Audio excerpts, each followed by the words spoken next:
Pedro, el autor de Hechos 2:38.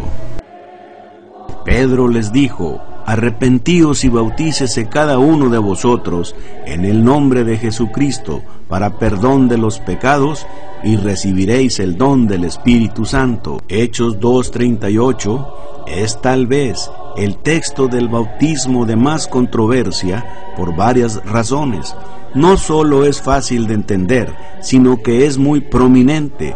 Goza de una posición prominente en la conclusión del primer sermón evangelístico de la era cristiana. Por eso, da definición al bautismo cristiano como si fuera una fórmula. Nadie puede contestar la pregunta del pecador: varones hermanos, ¿qué haremos?, sin tomar en consideración este versículo. Además, el versículo es demoledor a los argumentos de aquellas almas frustradas y oscuras que quieren economizar el agua, que dicen que el bautismo no es necesario para salvación. Nuestro texto sobresaliente es la parte culminante de uno de los discursos más importantes de la Biblia, el primer mensaje evangelístico. Aunque previamente se había predicado el Evangelio, el mensaje de Pedro en aquel primer día de Pentecostés, después de la resurrección de Jesucristo, era la primera vez que se predicó el Evangelio completo de la muerte, sepultura y resurrección de Jesús. El alto honor de predicar a los representantes de la casa de Israel. Y el autor de nuestro texto no era un ignorante ni un marginado, sino el apóstol Pedro, el indiscutible líder de la iglesia naciente, miembro del grupo íntimo de Jesús junto con Juan y Jacobo. Sus palabras elocuentes encerraron y encierran la acción demandada a todo pecador convencido de que Jesús es el Cristo, el Hijo de Dios. Pedro no se conformó a la prédica de los de la fe sola, que solo piden la entrega mental del pecador. Tampoco pidió a los presentes que aceptaran a Cristo como su Salvador personal. Una frase muy popular e impresionante, pero despistada por carecer de autorización de las Sagradas Escrituras. El evangelio que Pedro predicó ese día no terminaba con una profesión de fe, ni con oraciones invitando a Cristo que entrara a los corazones, a los compungidos de corazón. Pedro demandó dos cosas, tronó: arrepentíos y bautícese. Estos dos verbos imperativos griegos tienen gran énfasis. Gritan: tienen que arrepentirse y tienen que bautizarse.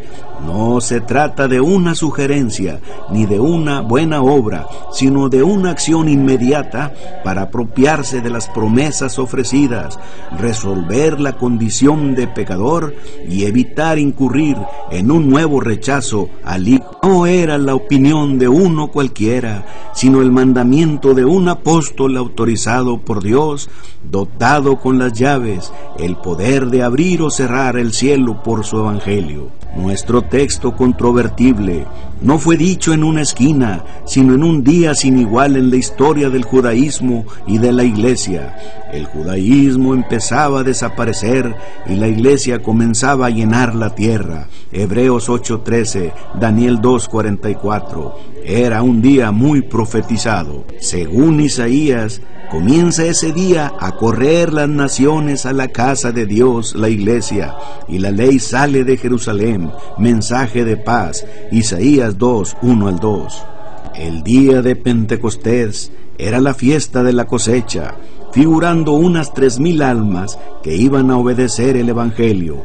Cristo había ascendido al cielo apenas 10 días antes, mandando a los discípulos a esperar la venida del Espíritu Santo en Jerusalén. Los 12 apóstoles sentados tranquilamente, orando en el aposento alto, de repente vino el Espíritu Santo que Jesús había prometido. Se oyó algo como un viento recio soplando, y lenguas como de fuego aparecieron sobre cada uno de los 12, indicando que éstos iban a ser los portavoces autorizados de Dios. Ahora tenían que prestar sus lenguas para dar testimonio de la resurrección del Cristo a todas las naciones y a toda criatura, predicarle el Evangelio. Al oír el ruido, se juntó una multitud. Pedro y los otros 11 apóstoles no perdieron tiempo en explicar que las profecías de Joel y de David se estaban cumpliendo en ese mismo momento. Por el gran número de bautizados, se presume que Pedro y los 11 pasaron al templo para ahí dirigirse a la multitud. Todos los apóstoles hablaron en lenguas, magnificaron a Dios y contaron su obra en Cristo en los idiomas de los presentes. La celebración de Pentecostés fue el día escogido por Dios. Habiendo llegado a Jerusalén judíos muy religiosos de todas partes del mundo, en su mensaje Pedro citó otras profecías de David referente a la resurrección del Mesías. Pedro explicó a los presentes que habían visto y escuchado los eventos milagrosos de ese día, que esto era prueba de que Jesús estaba a la diestra de Dios. Entonces Pedro hizo una acusación fuerte y directa: ustedes crucificaron al Cristo. Al oír esto, compungidos de corazón, preguntaron a Pedro y los demás apóstoles: varones hermanos, ¿qué haremos? Pedro contestó: arrepentíos y bautícese cada uno de vosotros en nombre de Jesucristo para perdón de los pecados, y recibiréis el don del Espíritu Santo. Sus palabras cortaron muy hondo los corazones de los presentes, convenciéndoles que habían cometido un gran error. Al bautizar los que recibieron su mensaje, no solo llegó a existir la iglesia por primera vez, sino que comenzó un crecimiento increíble. Había bautismos todos los días, todos hablaron bien del camino. No hay iglesia que no quisiera imitar aquella primera iglesia. Hechos 2:38 es un texto bello, claro y lleno de seguridad, siempre presente en todo debate sobre el bautismo. El discurso de Pedro en el día de Pentecostés trata de cómo ser salvo después de haber crucificado al Cristo. Hechos 2:38 era la parte culminante del mensaje de Pedro. Era predicado en uno de los momentos más importantes en la historia del judaísmo. La actitud de Pedro concerniente al bautismo era imperativa, demandando acción inmediata. Tienen que arrepentirse y tienen que bautizarse.